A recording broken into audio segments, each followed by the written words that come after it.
नमस्कृत्य नरं चैव नरोत्तमं देवीं सरस्वतीं व्यासं ततो जयमुदीरयेत्।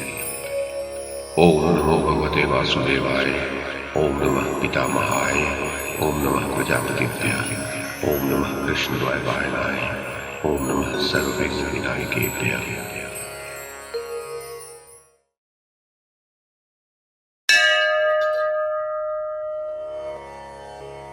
संजय ने कहा, महाराज धृतराष्ट्र, इस प्रकार जब वह संग्राम चल रहा था, उसी समय भीम ने अपने सारथी से कहा, दुशासन की ओर चलो। और दुशासन ने भी अपने सारथी से कहा, भीम की ओर चलो।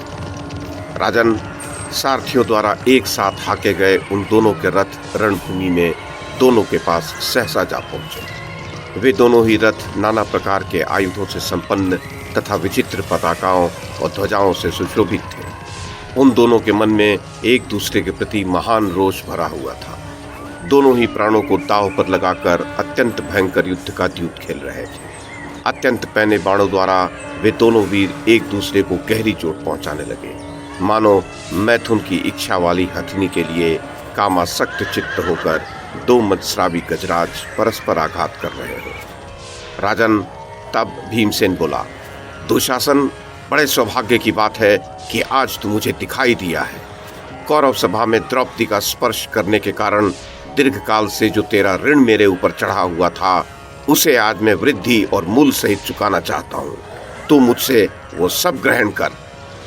राजन, भीमसेन के ऐसा कहने पर महामनस्वी वीर दुशासन ने कहा, भीमसेन, मुझे सब कुछ स्मरण है, मैं भूलता नहीं हूँ। तुम मेरी कही हुई बात सुनो। मैं अपने वचन को चिरकाल से स्मरण रखता हूँ। पहले तुम लोग लाक्षागृह में रात दिन सशंक होकर निवास करते थे, फिर वहां से निकाले जाकर वन में सर्वत्र मृग्या करते हुए रहने लगे। रात दिन महान भय में डूबकर तुम चिंता में पड़े रहते और सुख एवं उपभोग से वंचित हो वन में तथा पर्वतों की कंदराओं में घूमते थे। उसी अवस्था में तुम सब लोग एक दिन पांचाल राज के नगर में जा घुसे। वहां तुम लोगों ने किसी माया में प्रविष्ट होकर अपने स्वरूप को छिपा लिया था। इसीलिए द्रौपदी ने तुम लोगों में से अर्जुन का वर्ण कर लिया, परंतु तुम सब पापियों ने मिलकर उसके साथ वो नीचों सा व्यवहार किया जो तुम्हारी माता की करनी के अनुरूप था।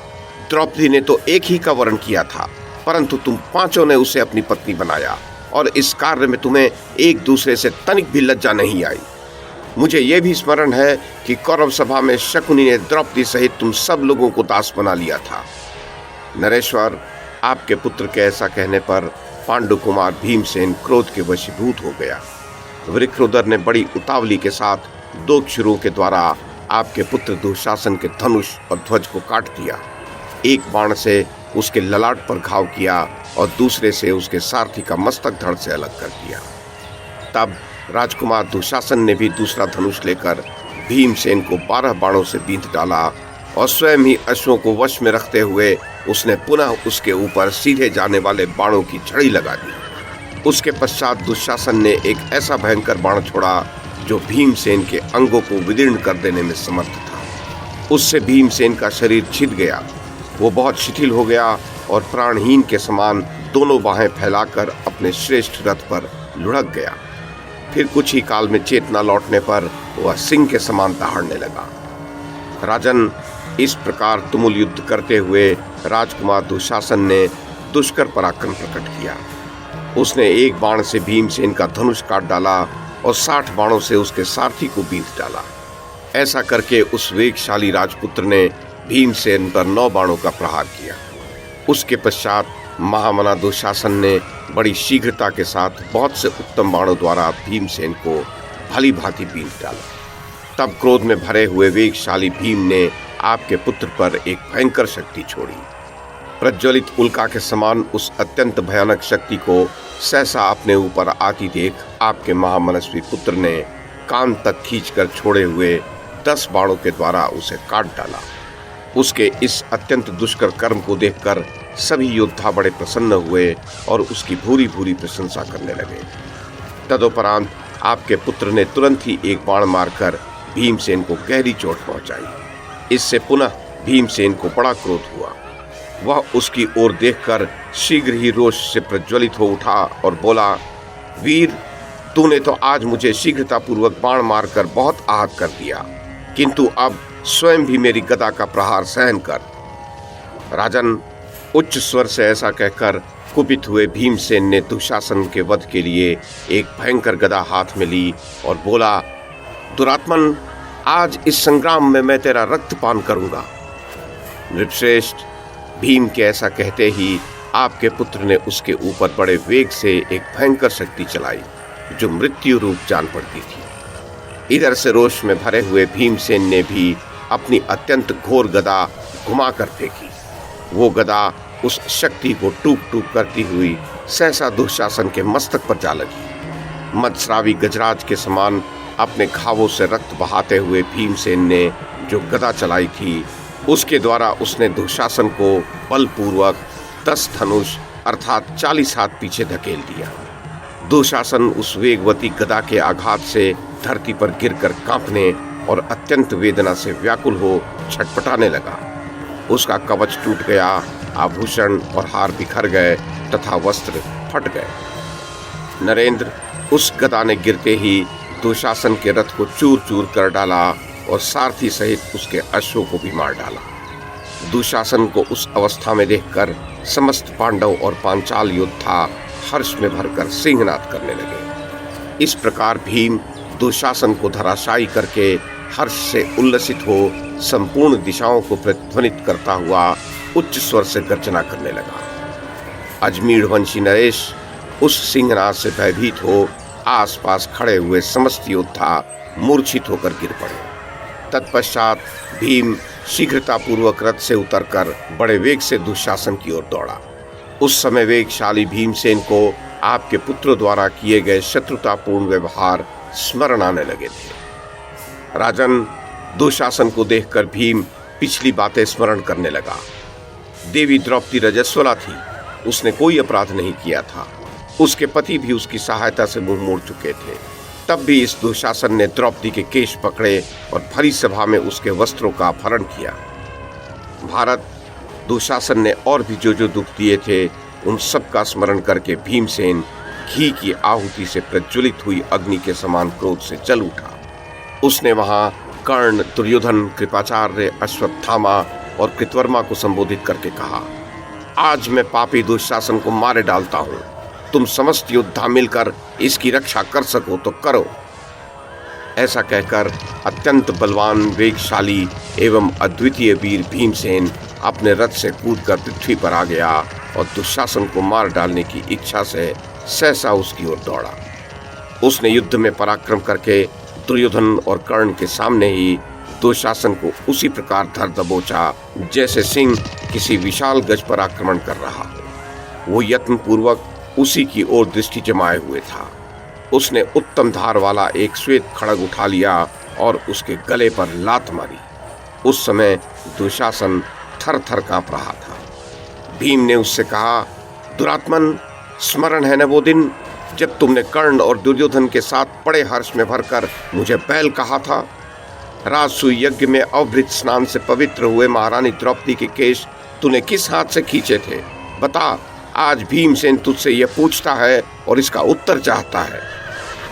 नृपश्रेष्ठ, भीमसेन का यह अत्यंत भयंकर वचन सुनकर दुशासन ने उसकी ओर देखा। देखते ही वह क्रोध से जल उठा। उसकी त्योरी चढ़ गई थी, अतः वह समस्त कौरवों और सोमकों के सुनते सुनते मुस्कुराकर रोषपूर्वक बोला, यह है गज की सूंड के समान मोटा मेरा हाथ, जो रमणी के ऊंचे उरोजों का मर्दन, सहस्रों गोदान तथा क्षत्रियों का विनाश करने वाला है। भीमसेन, इसी हाथ से मैंने सभा में बैठे हुए कुरुकुल के श्रेष्ठ पुरुषों और तुम लोगों के देखते देखते द्रौपदी के केश खींचे थे। राजन, ऐसी बात कहने वाले राजकुमार दुशासन की छाती पर चढ़कर भीमसेन ने उसे दोनों हाथों से बलपूर्वक पकड़ लिया और उच्च स्वर से सिंहनाद करते हुए समस्त योद्धाओं से कहा, आज दुशासन की बाह उखाड़ी जा रही है। ये अब अपने प्राणों को त्यागना ही चाहता है। जिसमें बल हो वो आकर इसे मेरे हाथ से बचा ले। राजन, इस प्रकार समस्त योद्धाओं को ललकार कर महाबली, महामनस्वी, कुपित भीमसेन ने एक ही हाथ से वेगपूर्वक दुशासन की बाह उखाड़ ली। उसकी वह बाह वज्र के समान कठोर थी। भीमसेन ने समस्त वीरों के बीच उसी बाह के द्वारा दुशासन को पीटना आरंभ किया। उसके पश्चात पृथ्वी पर पड़े हुए दुशासन की छाती फाड़कर वो उसका गरम गरम रक्त पीने का उपक्रम करने लगा। राजन उठने की चेष्टा करते हुए दुशासन को पुनः गिराकर बुद्धिमान भीमसेन ने अपनी प्रतिज्ञा सत्य करने के लिए खड्ग से आपके पुत्र का मस्तक काट डाला और उसके कुछ कुछ गर्म रक्त को वो स्वाद ले लेकर पीने लगा। तदुपरांत क्रोध में भरकर उसकी ओर देखते हुए बोला, मैंने माता के दूध का, मधु और घी का, अच्छी प्रकार तैयार किए हुए मधुक पुष्प निर्मित पेय पदार्थ का, दिव्य जल के रस का, दूध और दही से बिलोए हुए माखन का भी पान व रसास्वादन किया है। इन सब से तथा इनके अतिरिक्त भी संसार में जो अमृत के समान स्वादिष्ट पीने योग्य पदार्थ हैं, उन सब से भी मेरे इस शत्रु के रक्त का स्वाद अधिक है। भारत तदनंतर भयानक कर्म करने वाला भीमसेन क्रोध से व्याकुल चित्त हो दुशासन को प्राणहीन हुआ देख उच्च स्वर से अट्टहास करते हुए बोला, क्या करूं, मृत्यु ने तुझे दुर्दशा से बचा दिया। ऐसा कहते हुए वो बारंबार अत्यंत प्रसन्न हो उसके रक्त का आस्वादन करने और उछलने कूदने लगा। उस समय जिन्होंने भीम की ओर देखा वो भी भय से पीड़ित हो पृथ्वी पर गिर पड़े। जो लोग भय से व्याकुल नहीं हुए उनके हाथों से भी शस्त्र तो गिर ही पड़े। वे भय से मंद स्वर में सहायकों को पुकारने लगे और आंखें कुछ कुछ बंद किए हुए ही सब ओर देखने लगे। जिन लोगों ने भीमसेन को दुशासन का रक्त पीते देखा वे सभी भयभीत हो ये कहते हुए सब ओर भागने लगे कि यह मनुष्य नहीं राक्षस है। भीमसेन के वैसा भयानक रूप बना लेने पर उसके द्वारा रक्त का पिया जाना देखकर सब लोग भय से आतुर हो भीम को राक्षस बताते हुए चित्रसेन के साथ भाग चले। चित्रसेन को भागते देख राजकुमार युधामन्यु ने अपनी सेना के साथ उसका पीछा किया और निर्भय होकर शीघ्र छोड़े हुए 7 पैने बाणों द्वारा उसे आहत कर दिया। तब जिसका शरीर पैरों से कुचल गया हो, अतएव जो क्रोध जनित विष का वमन करना चाहता हो, उस जीभ लपलपाने वाले महान सर्प के समान चित्रसेन ने पुनः लौटकर उस पांचाल राजकुमार को 3 और उसके सारथी को 6 बाण मारे। तत्पश्चात शूरवीर युधामन्यु ने धनुष को कान तक खींचकर ठीक से संधान करके छोड़े हुए सुंदर पंख और तीखी धार वाले सुनियंत्रित बाण द्वारा चित्रसेन का मस्तक काट दिया। अपने भाई चित्रसेन के मारे जाने पर कर्ण क्रोध से भर गया और अपना पराक्रम दिखाता हुआ पांडव सेना को खदेड़ने लगा। उस समय अमित बलशाली नकुल ने आगे बढ़कर उसका सामना किया। इधर भीमसेन भी अमरश में भरा हुआ दुशासन का वहीं वध करके पुनः उसके रक्त से अंजलि भरकर भयंकर गर्जना करते और विश्वविख्यात वीरों के सुनते हुए बोला, नराधम दुशासन, ये देख मैं तेरे गले का रुधिर पी रहा हूँ। अब इस समय पुनः हर्ष में भरकर मुझे बैल बैल कहकर पुकार तो सही। जो लोग उस दिन कौरव सभा में मुझे बैल बैल कहकर प्रसन्नता के मारे नृत्य कर उठे थे, उन सबको आज बारंबार बैल बैल कहते हुए मैं भी प्रसन्नता पूर्वक नृत्य कर रहा हूँ। मुझे प्रमाण कोटि तीर्थ में विष पिलाकर नदी में डाल दिया गया, कालकूट नामक विष खिलाया गया, काले सर्पों से डसाया गया, लाक्षागृह में जलाने की चेष्टा की गई, द्यूत के द्वारा हमारे राज्य का अपहरण किया गया और हम सब लोगों को वनवास दे दिया गया। द्रौपदी के केश खींचे गए जो अत्यंत दारुण कर्म था। संग्राम में हम पर बाणों तथा अन्य घातक अस्त्रों का प्रयोग किया गया और घर में भी सुख से नहीं रहने दिया गया। राजा विराट के भवन में हमें जो महान क्लेश उठाना पड़ा वह तो सबसे विलक्षण था। शकुनी, दुर्योधन और कर्ण के परामर्श से हमें जो जो दुख भोगने पड़े उन सब की जड़ तो तू ही था। पुत्रों सहित धृतराष्ट्र की दुष्टता से हमें ये दुख भोगने पड़े। इन दुखों को तो हम जानते हैं, किंतु हमें कभी सुख मिला हो इसका स्मरण नहीं है। महाराज, ऐसी बात कहकर रक्त से भीगे तथा रक्त से हुए लाल मुख वाला अत्यंत क्रोधी वेगशाली वीर भीमसेन युद्ध में विजय पाकर मुस्कुराते हुए पुनः श्री कृष्ण और अर्जुन से बोला, वीरों, दुशासन के विषय में मैंने जो प्रतिज्ञा की थी उसे आज यहाँ रणभूमि में सत्य कर दिखाया और यहीं दूसरे यज्ञ पशु दुर्योधन को काटकर उसकी बलि दूंगा और समस्त कौरवों की आंखों के सामने उस दुरात्मा के मस्तक को पैर से कुचल कर शांति प्राप्त करूंगा। महाराज धृतराष्ट्र ऐसा कहकर रक्त से भीगे शरीर वाला अत्यंत बलशाली महामना भीम वृत्तासुर का वध करके गरजने वाले सहस्त्र नेत्रधारी इंद्र के समान उच्च स्वर से गर्जन और सिंहनाद करने लगा।